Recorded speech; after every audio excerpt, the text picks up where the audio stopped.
لأقعدن لهم صراطك المستقيم صدق الله العظيم. الصلاة والسلام عليك يا سيدي يا رسول الله وعلى آلك وأصحابك يا سيدي يا رحمة للعالمين.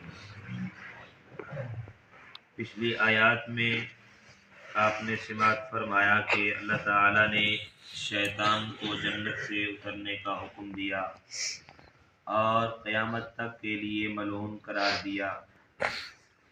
تو جب شیطان نیچے اترنے لگا تو اس نے اللہ کی بارگاہ میں عرض کی کہ قال انظرنی الی یوم یبعثون. شیطان نے کہا کہ تو مجھے اس دن تک مہلت دے دے. قال انک من المنظرین، جس دن لوگ اٹھائے جائیں گے. اللہ نے فرمایا کہ تجھے مہلت ہے، یعنی پہلے نفخہ سور پھونکنے تک تجھے مہلت ہے. اس مہلت کی مدت سورہ حجر کی ان آیات میں بھی بیان فرمائی گئی. قال فإنک من المنظرین الی یوم الوقت المعلوم. اللہ نے فرمایا بس بے شک تو ان میں سے ہے جن کو معین وقت کے دن تک مہلت دی گئی. اور یہ نفخہ اولا کا وقت ہے جب سب لوگ مر جائیں گے. شیطان مردود نے دوسرے نفخہ سور پھونکنے تک یعنی مردوں کے دوبارہ زندہ ہونے کے وقت تک کی مہلت چاہی تھی، اور اس سے اس کا مطلب یہ تھا کہ موت کی سختی سے بچ جائے. مگر یہ درخواست قبول نہ ہوئی اور اسے پہلے نفخہ تک یعنی پہلی مرتبہ جب سور پھونکی جائے گی تو سارے بندے مر جائیں گے. پھر دوبارہ سور پھونکنے کا حکم ہوگا. اسرافیل علیہ السلام سور پھونکیں گے تو دوبارہ بندے زندہ کیے جائیں گے. یہ بدبخت چاہتا تھا کہ مجھے جب دوبارہ سور پھونکی جائے تب تک مہلت ملے کہ پہلی دفعہ جو موت ہے میں اس سے بچ جاؤں.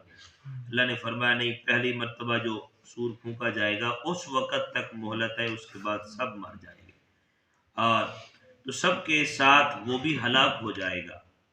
تو آگے پھر اس نے عرض کیا قال فبما اغویتنی لأقعدن لهم صراطک المستقیم. شیطان نے کہا مجھے اس کی قسم کہ تو نے مجھے گمراہ کیا، میں ضرور تیرے سیدھے راستے پر لوگوں کی طاق میں بیٹھوں گا. شیطان نے کہا یہاں گمراہ کرنے کی نسبت اللہ عز و جل کی طرف کی. اس میں یا تو شیطان نے مجبور محض مان کر جبریہ فرقے کی طرح یہ بات کی جو یہ کہتے ہیں کہ انسان مجبور محض ہے، وہ جو کچھ کرتا ہے اس میں اپنے اختیار سے نہیں کرتا، اور یا پھر اللہ تعالیٰ کی بے ادبی کے طور پر کہا، کیونکہ ہر شے اللہ عز و جل کی قدرت و تخلیق سے ہوتی ہے، لیکن چونکہ بندے کے کسب و فعل کا بھی دخل ہوتا ہے اس لیے حکم ہے کہ برائی کو اللہ عز و جل کی طرف منسوب کرنے کے بجائے اپنے نفس کی طرف منسوب کیا جائے. لیکن شیطان جو حضرت آدم علیہ السلام کا گستاخ ہو چکا تھا تو اب اللہ عز و جل کا بھی گستاخ بن گیا، اللہ کی بھی اس نے گستاخی کر دی. معلوم ہوا نبی کا گستاخ بالآخر اللہ عز و جل کا بھی کھلم کھلا گستاخ بن جاتا ہے. جس طرح کے بدبخت فرقے نے فرمایا کہ جس طرح اللہ کے محبوب علیہ الصلوۃ والسلام کی ذات کے بارے میں باتیں کی کہ اللہ کے نبی کو اختیار نہیں، اللہ کے نبی زندہ نہیں ہے، اللہ کے نبی شفاعت نہیں کر سکتے، اللہ کے نبی کو علم نہیں ہے، یہ گستاخیاں کرتے کرتے آخر میں کہنے لگے کہ اللہ بھی جھوٹ بول سکتا ہے. بدبختوں نے یہاں تک یہ بات کر دی. یہ قرآن نے واضح کر دیا یہ شیطان کی نسل ہے ہی ایسی. اور میں شیطان نے جب یہ کیا کہ اللہ کے نبی کا گستاخ بن گیا، اللہ نے سجدہ کرنے کا حکم دیا، حکم تو رب کا تھا، اللہ نے جس کو بھی کہا کرنا ہے میں کہ اللہ کا حکم تھا، سب فرشتوں نے کیا، یہ کون تھا؟ اور اس نے انکار کیا. جب اللہ کے نبی کی گستاخی کی تو اب اللہ کی بارگاہ میں بھی یہ کہنے لگا تو نے مجھے گمراہ کیا، تو نے مجھے گمراہ کیا. اب فرمایا کہ اللہ کی بارگاہ میں بھی گستاخی کر دی. تو آج اس کی نسلیں آج بھی موجود ہیں اس معاشرے کے اندر، وہ بھی اللہ کی ذات کے بارے میں بھی یہ کہتے ہیں کہ یہ ممکن ہے، محال ہے کہ اللہ بھی جھوٹ بول سکتا ہے. نعوذ باللہ من ذالک. اللہ تعالیٰ ایسے بد مذہبوں سے ہم سب کو محفوظ فرمائے. کہنے لگا لأقعدن لهم صراطک المستقیم، میں ضرور تیرے سیدھے راستے پر لوگوں کی طاق میں بیٹھوں گا، یعنی باپ کا بدلہ اولاد سے لوں گا، بنی آدم کے دل میں وسوسے ڈالوں گا اور انہیں باطل کی طرف مائل کروں گا، گناہوں کی رغبت دلاؤں گا، تیری اطاعت اور عبادت سے روکوں گا، گمراہی میں ڈالوں گا، بعض کو کافر و مشرک بنا دوں گا تاکہ دوزخ میں اکیلا نہ جاؤں بلکہ جماعت کے ساتھ جاؤں. اب یہ جتنے فرمائے کہ اللہ کی عبادت سے روکنے والے وسوسے ہیلے بہانے ہیں یہ سب شیطان کی طرف سے ہیں. ہم بہانے بنا لیتے ہیں، ہیلا بنا دیتے ہیں کہ ہم مجبور ہیں، یہ کام ہے فلاں. یہ کوئی کام نہیں ہے، کوئی مجبوری نہیں ہے یہ ہمارے لیے. سب فرمائے کہ یہ شیطانی وسوسے ہیں. اس کا مقصد انسان کو اللہ کی عبادت سے روکنا ہے. اس کا مقصد انسان کو اللہ کی فرمائے کہ صراط مستقیم سے جو ہے انسان کو بھٹکانا ہے. کہیں وقت گزر جائے. اچھا، انسان کو کام میں مصروف رکھتا ہے، یہ کام ہے اگر اب نہ کیا تو پھر کیسے ہوگا، پھر کیسے ہوگا، ابھی وقت ہے اس کو کرنے کا. تو فرمایا فوراً انسان وہ کام کرتا رہتا ہے، کرتا، حتیٰ کہ نماز کا وقت، اچھا اب تو نماز کا وقت ہی گزر گیا، چلو کوئی نہیں پھر پڑھ لیں گے. پھر اگلی نماز کا ایسے وسوسے دلاتا ہے، کام میں مشغول رکھتا ہے. یہ سارا کام شیطان کا ہے. اس لیے اللہ کے محبوب علیہ السلام نے فرمایا، خود رب نے ہمیں قرآن میں بتایا، قل اعوذ برب الناس ملک الناس الہ الناس من شر الوسواس الخناس. اس بدبخت کے وسوسوں سے بھی رب کی پناہ مانگو. یہ تو ہر طرح سے وار ڈالتا ہے. اگر انسان تسبیح کرنے بیٹھ جائے نا، تو ایک تسبیح یا دو تسبیحاں کر لینا تو یہ وسوسہ، اتنی ساری عبادت تو نے کر لی، اب تھوڑا ریسٹ بھی کر لے، یہ وسوسہ بھی دلاتا ہے.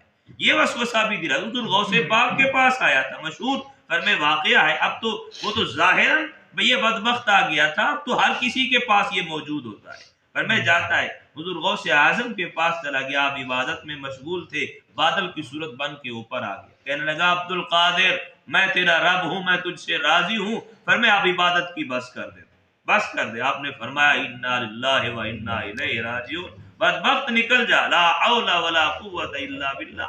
فرمایا کہ میرا رب تو مجھے نہیں کہتا کہ عبادت روک دے. کہا عبد القادر، پھر اس نے دوسرا تیر چلایا کہ کہیں نہ کہیں سے فرمائے کہ ان کو پیچھے ہٹاؤں تو صحیح. کہا عبد القادر تجھے تیرے علم نے بچا لیا. حضرت شیخ عبد القادر جیلانی فرماتے ہیں لا حول ولا قوت الا باللہ. بدبخت نکل جا، فرمائے مجھے میرے علم نے ہی، میرے رب کے فضل نے مجھے بچا لیا ہے. فرمائے کہ اس نے کہا اگر علم پہ ناز کیا تو یہ بھی گیا. فرمائے کہ تکبر میں چلا جائے گا، سب کچھ برباد ہوگا. تو ہر طرح سے یہ وار ڈالتا ہے. انسان تھوڑا سا قرآن پڑھنے کا بیٹھ جائے، تھوڑی دیر کے لیے بیٹھا عبادت، فرمائے تلاوت کی ہے، بس آدھا سپارہ پڑھا، اتنا ساری تلاوت کر لیا، اب سارا ایک دن ہی پڑھے گا. فرمائے کہ یہاں سے بھی گیا. تو یہ ہر طرح کا فرمائے کہ تیر چلاتا ہے، کہیں نہ کہیں سے انسان کو عبادت سے روکو، وسوسے ڈالو، کام میں مشغول رکھو. اور ایسا ہوتا ہے بعضوں کا، جب بھی نماز کا وقت قریب آتا ہے، کوئی نہ کوئی کام فوراً گھر کا یاد آ جاتا ہے، یہ کام بھی کرنا ہے، یہ بھی کرنا ہے. تو یہ سارے کام پہلے یاد کیوں نہیں آتے؟ یہ بدبخت ہے، اس نے ہمیشہ یہ کوشش کرنی ہے. اس لیے ہمارے بزرگ علماء فرماتے ہیں کہ جب بھی فرمائے کوئی کام کریں، چاہے وہ آپ سب سے پہلی چیز جو ہے، اگر اس کو کمزور کرنا چاہتے ہیں تو ہمیشہ اپنی عادت بنائیں. لباس پہنتے ہوئے، اپنا کھانا کھاتے ہوئے، کوئی چیز پیتے ہوئے، ہمیشہ فرمائے کہ اس چیز کی عادت بنائیں کہ آپ بسم اللہ شریف پڑھا کریں. لباس پہنیں گے بسم اللہ شریف پڑھتے ہوئے، یہ آپ کے قریب نہیں آ سکے گا. اور جب بھی آپ کھانا کھانے کے لیے بیٹھیں تو فرمایا پہلے بسم اللہ شریف پڑھیں، پھر کھانا شروع کریں. اور یہاں پر تو فرمائے کہ حدیث پاک کے اندر ہے کہ ہر لقمے کے ساتھ پڑھا کریں یا ماجدو یا واجدو. فرمائے کہ اللہ اس کے اندر نور پیدا کرے گا، ہر لقمے کے اندر نور پیدا کرے گا. فرمائے کہ جتنے لقمے آپ کھائیں گے اللہ آپ کے دل کو روشن کر دے. فرمائے روٹی تو ہم نے کھانی ہے، ہر وقت فرمائے کھانا کھاتے ہیں، تو اگر یہ فرمائے پڑھیں گے تو اس کی برکت بھی ہوگی، اللہ دل میں نور بھی پیدا کرے گا، شیطان مردود سے بھی محفوظ. اور نبی علیہ السلام فرماتے ہیں کہ ایک مرتبہ آپ کے سامنے ایک نوجوان کھانا کھا رہا، صحابی رسول تھے، کھانا کھا رہے تھے، بسم اللہ پڑھنا بھول گئے. شیطان ان کے ساتھ بیٹھ گیا. تھوڑی دیر بعد ان کو یاد آیا، آخر میں ابھی روٹی کھا رہے تھے تو یاد آیا، انہوں نے فوراً بسم اللہ پڑھی کہ اب یاد آ گئی ہے. تو نبی علیہ السلام نے فرمایا کہ جب شروع میں بسم اللہ پڑھنا بھول جائے، جہاں بھی یاد آئے تو فرمایا کہ پڑھا کرو بسم اللہ اولہ و آخرہ، فرمایا کہ پڑھا کرو. تو اس سے کیا ہوا، نبی پاک صلی اللہ علیہ وسلم نے جب اس نوجوان کو دیکھا نا، درمیان میں یاد آئی تو اس نے فوراً پڑھی. کریم آقا صلی اللہ علیہ وسلم مسکرا پڑے. صحابہ نے عرض کی یا رسول اللہ آپ مسکرائے کیوں، اس کی کیا وجہ ہے؟ رحمت عالم صلی اللہ علیہ وسلم نے فرمایا کہ وہ میرے فرمائے کہ غلام نے بسم اللہ نہیں پڑھی تھی، بھول گئے تھے، اب جب یاد آئی تو فوراً پڑھی. اب شیطان نے جو کچھ کھا لیا تھا اس نے الٹی کر دیا.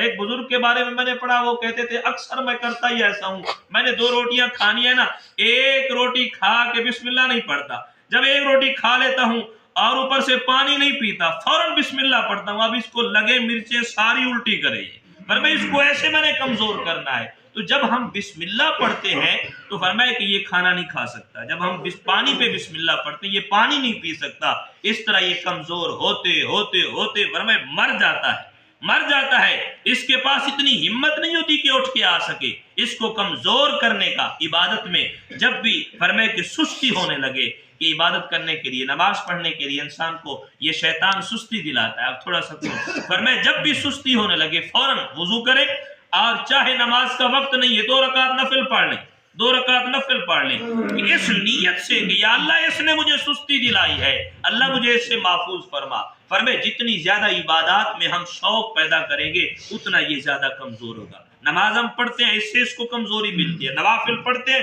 اس کو کمزوری ملتی ہے، سنتیں پڑھتے ہیں اس کو کمزوری ملتی ہے، اور یہ اتنا کمزور ہوتا ہے۔ اور جب ہم فرمائے کہ اور اوراد و وظائف پڑھتے ہیں، ذکر اذکار کرتے ہیں تو یہ اور کمزور ہوتا ہے۔ اس لیے رحمت عالم صلی اللہ علیہ وسلم نے فرمایا جتنا زیادہ ہو سکے اس کو کمزور کرو گے اتنا تمہارا نور ایمان جو ہے آپ کا فرمائے کہ وہ اور بڑھے گا، نور ایمان زیادہ ہوگا تو فرمائے کہ برکتیں ہی زیادہ ہوگی، ایمان مضبوط ہوگا، شیطان کے وسوسوں سے محفوظ رہیں گے۔ اس بدبخت نے تو اللہ کی بارگاہ میں قسمیں کھا رکھی ہیں، اللہ تیرے بندوں کو گمراہ کروں گا، تیرے بندوں کو گمراہ کروں گا، جب تک جہاں تک مجھ سے ہو سکے گا میں بندوں کو گمراہ کروں گا۔